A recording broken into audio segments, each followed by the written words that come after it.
Hello viewers, I'm your host Pratiksha Mishra with another episode of South Asia Focus. Let's begin the show.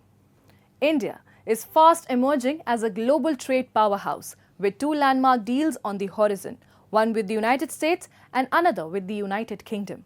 As negotiations with Washington near conclusion, the UK is preparing to formally sign a free trade agreement with India this summer.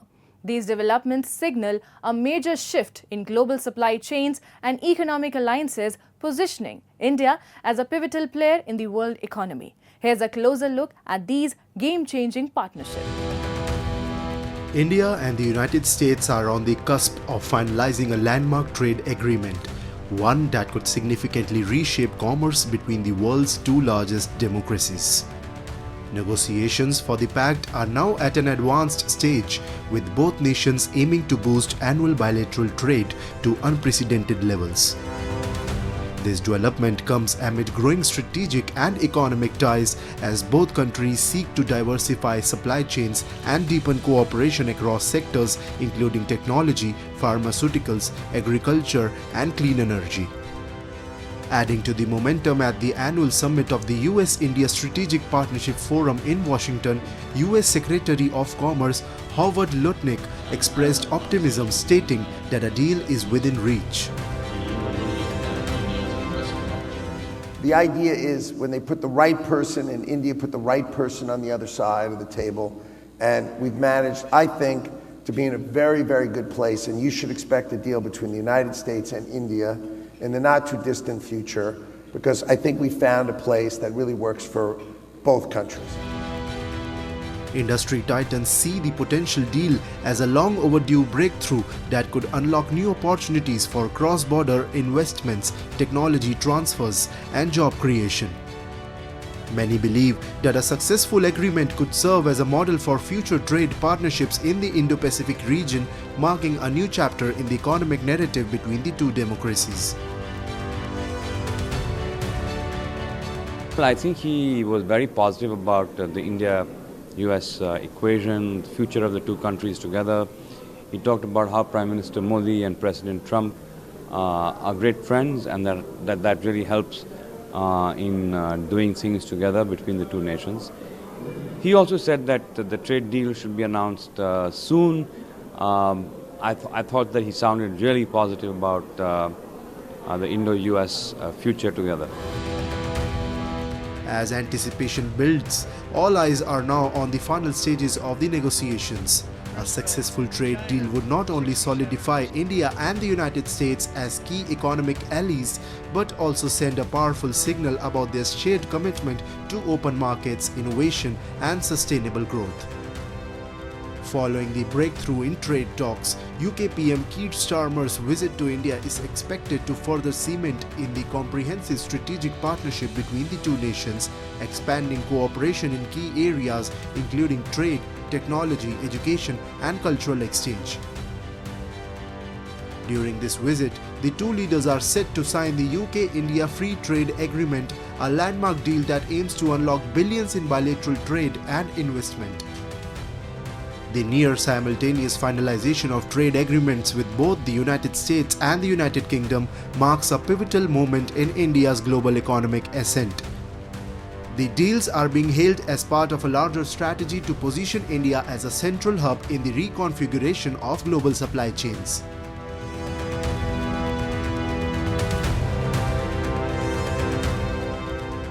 Moving on. Mass protests have erupted across Pakistan-occupied Gilgit-Baltistan as frustration boils over among traders and teachers. At the Source Port, traders accuse customs officials of corruption and illegal taxation, crippling livelihoods. Meanwhile, teachers are staging sit-ins demanding long overdue promotions and respect for their service. A report. Massive demonstrations have rocked Pakistan-occupied Gilgit-Baltistan as local traders and government school teachers have taken to the streets with long-standing grievances.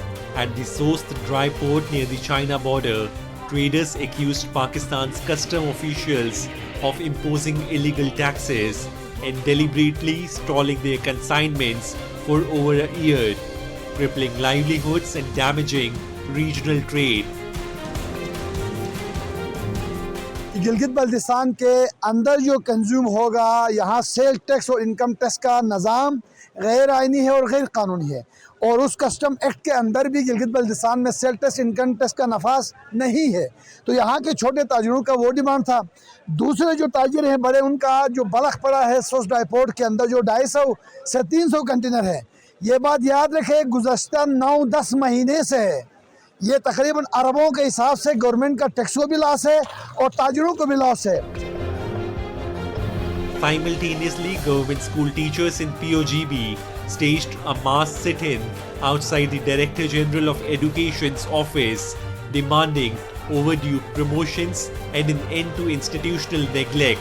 Despite years, sometimes decades of service, many educators remain in the same roles without any recognition or upward mobility. मुख्तलिफ़ किस्म के categories बनाए गए हैं, मुख्तलिफ़ किस्म के कानून लागू हैं, जिसकी वजह से एहसास महरूमी के शिकार हैं। और तीसरी बात ये हमें इंतहाई दुख के साथ कहना पड़ता है कि हमने अपने खून पसीने से जिन कलियों की आबियारी करके इस गुलशन को महकना चाह रहे थे, आज हम क्लासेस का बायकाट करके अपने तलबा को हुसूल इल्म के मतलाशी तलबा को इल्म से दूर रख रहे हैं। यकीनन इसका हमें इंतहाई ज़्यादा दुख है कि कुछ तालिब इल्म आए उस्ताद को कहे कि उस्ताद जी हमें पढ़ाए और उस्ताद क्लासरूम का बायकाट करें। ये इंतहाई हम भी शर्मिंदा हैं, लेकिन हमारे साथ इस तरह नारवा सलूक रखा गया है। These protests reflect a deep-rooted crisis in Gilgit-Baltistan, where local voices continue to be ignored by Islamabad. As frustration mounts, residents warn that the cost of continued neglect will be irreversible damage to the region's economy, education, and future generations. Time now for Asia This Week, the stories from across the continent. The Osaka Kansai World Expo was recently held in Japan, serving as a global platform to showcase the cultures, arts and technologies of various countries. At the event, leading Japanese information and communication technology firm NTT presented its cutting-edge IOWN technology. This technology enabled seamless, real-time communication between Japan and Taiwan, offering high capacity and enhanced energy efficiency. NTT also contributed to a digital adaptation of the kabuki play Senbon Zakura, 1,000 Cherry Trees, which featured a fusion of the virtual performer Hatsune Miku with live stage actors. The most advanced performance featured a simultaneous, collaborative presentation by Japan and Taiwan, with real performers and virtual characters appearing together on a single screen. Ordinarily, internet connections introduce a delay of several seconds. However, thanks to IOWN technology, this performance was achieved with no noticeable delay.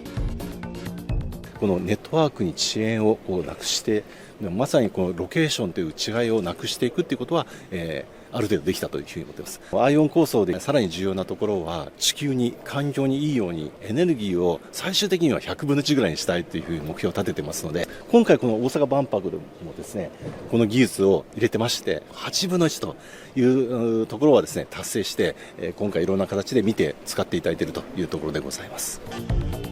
Advancements in technology are bringing unprecedented experiences to human social life, and NTT is showcasing these innovations to visitors.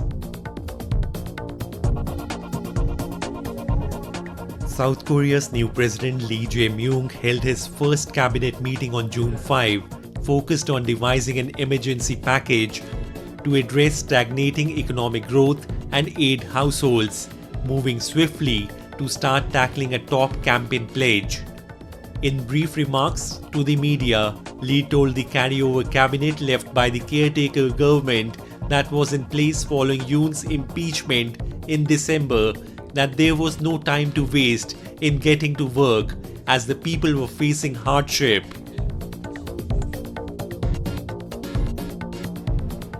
At the Osaka Kansai Expo, the impressive NTT Pavilion showcased IOWN technology, enabling experiences that transcend time delays and distance. Its high speed, large capacity and energy efficiency makes this possible. The Japanese pop group Perfume, which also performed at the 1970 Expo, appears in 3D at the 2025 Expo. レーザーを使って 3D 形状を計測するような装置なんですが、遠隔地で計測したその 3D の点群をこちらの環境まで伝送することができる。それによってさもその場にいるかのような体験をできるといったことを目指した技術になっております。こちらの環境を 3D で再現して見ることができますので、遠隔地の様子を左右から回り込んで見ることができます。An alternate version of me from the audience appears on the screen. A photo of the audience member is processed by AI to display either an aged or younger version of themselves. The AI system is located remotely, far from the screen. Between them, ION technology provides a fast, high capacity and energy efficient connection. ION and entity technologies are continuously advancing, aiming for the next stage of development. It feels like the dawn of a revolution in both industry and social life.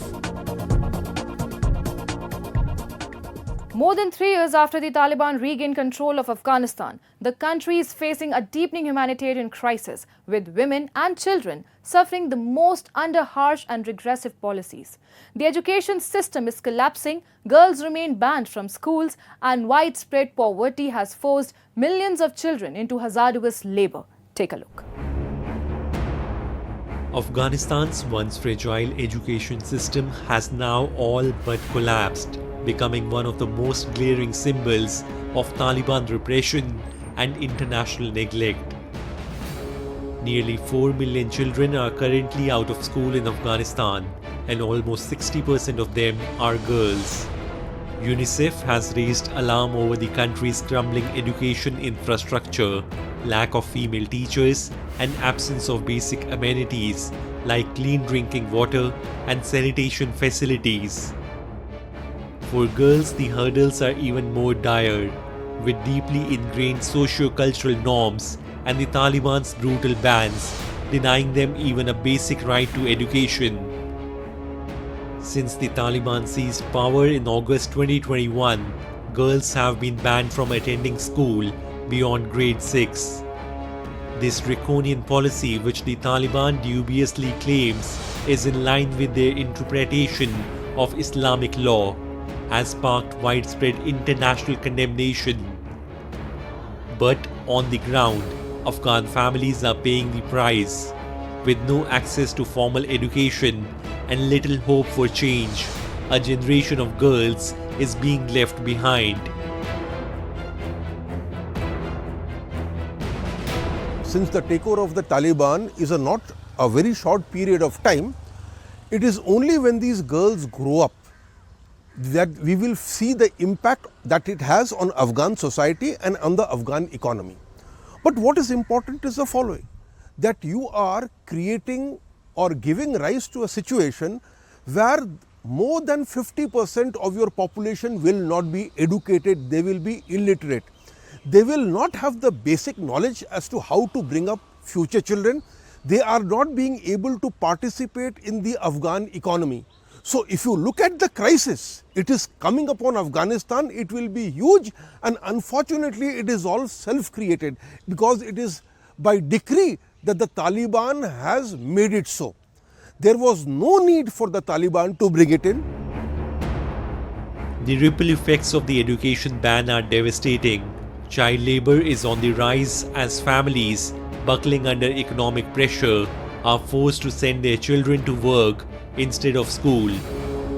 Many of these children toil in hazardous conditions with no legal protections or access to health care. In April alone, over 1 million children were screened for wasting, and more than 43,000, most of them girls, required urgent outpatient treatment. The situation is worse in rural and mountainous areas where schools are scarce, transportation is non-existent, and cultural norms discourage girls from traveling far. Shockingly, only 16% of schools in Afghanistan are girls only, and many lack even the most basic sanitation, further discouraging female attendance. Moreover, only 48% of teachers have the minimum required academic qualifications, leading to a severe quality gap in education. UNICEF warns that unless urgent interventions are made, over 2 million girls could be out of school by the end of 2025.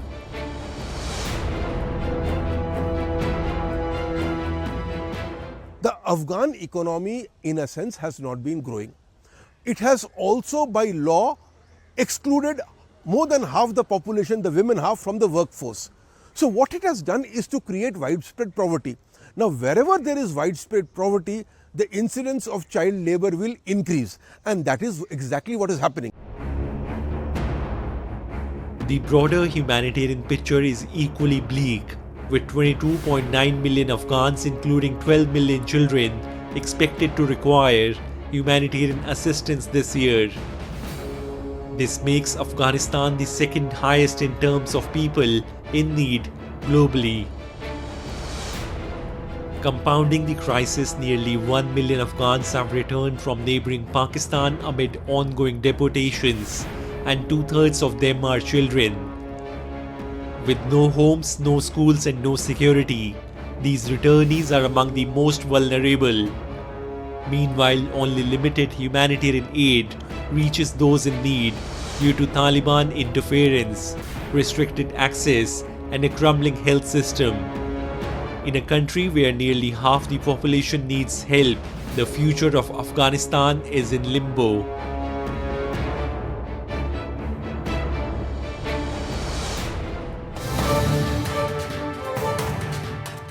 Nestled in northeast India, Manipur is a treasure trove of vibrant culture and breathtaking beauty.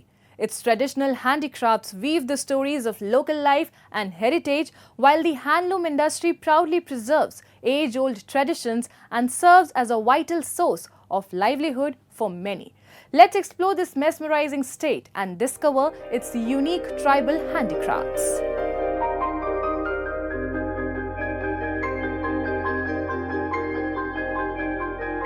Known as the jewel of the Northeast, Manipur is nature's own masterpiece. With its lush green valleys, tranquil lakes, towering mountains, and ever-blooming flowers, this enchanting land boasts a climate as vibrant as its rich culture. Yet, as breathtaking as Manipur's landscapes are, the true beauty lies in the skilled hands of its people. For centuries, rural women and artisans have woven the soul of the state into its handloom and handicrafts, an age-old tradition lovingly passed down through generations, keeping alive the timeless artistry of Manipur.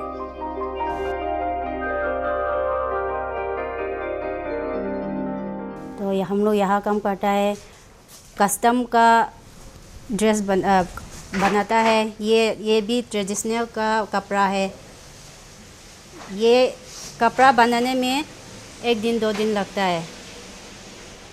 बहुत मेहनत करके बनाता है हम लोग ladies का भी बनाता है, जेन का भी बनाता है। 3000 का भी है प्राइस भी, और बड़ा होगा तो प्राइस भी ज़्यादा होगा। काम ज़्यादा मेहनत करेगा तो प्राइस भी ज़्यादा होगा।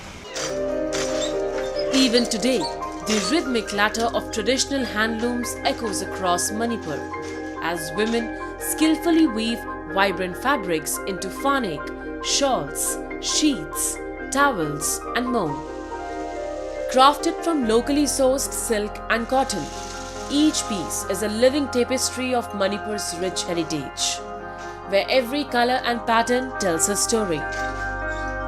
Though the handloom sector once struggled in changing times, growing appreciation for handmade products has sparked a renewed demand, breathing fresh life into this timeless craft. 1.5 years, the business was somehow slow, but now, for the last 5-6 months, now business is growing, running smoothly, and the demand is growing more. Yeah. People are demanding more different kinds of our products. So our workers are busy working from morning till evening. These hand-woven treasures are more than just textiles. They are threads of identity, carrying the stories, struggles, and spirit of Manipur's tribal communities. Each piece reflects the resilience, creativity, and cultural pride of its makers. As demand grows and the looms continue to hum, these crafts stand as powerful symbols of tradition and transformation, preserving the essence of local tribal life while weaving a hopeful future for generations to come. This is Nungbi village in the Ukhrul district of Manipur, where black pottery is a centuries-old craft and a treasured heritage of the Tangkhul Naga community. What makes this pottery unique is that it is entirely handmade, no potter's wheel is used. The process relies on two natural materials, serpentine stone and clay. The stone is collected from the forest, ground into a fine powder by hand, and mixed with water to create a malleable clay. The pot is then shaped by hand, left to dry for several days, and finally fired in a kiln in a traditional way. This material, rocks, stone and clay, we collected from far places. And that material, when we brought to our home, we powder it with our hand, with our own hand. So it makes it troublesome when we make pots.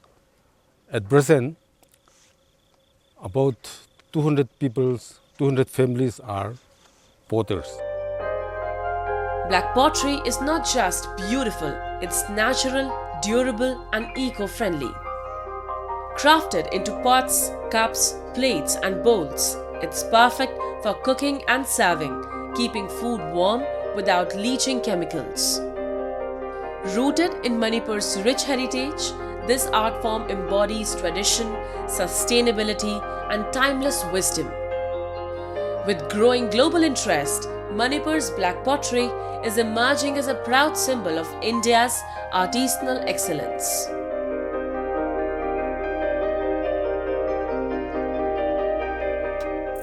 From loom to legacy, Manipur continues to weave its magic. And with that, we come to the end of this week's episode. See you next week. Till then, goodbye and take care.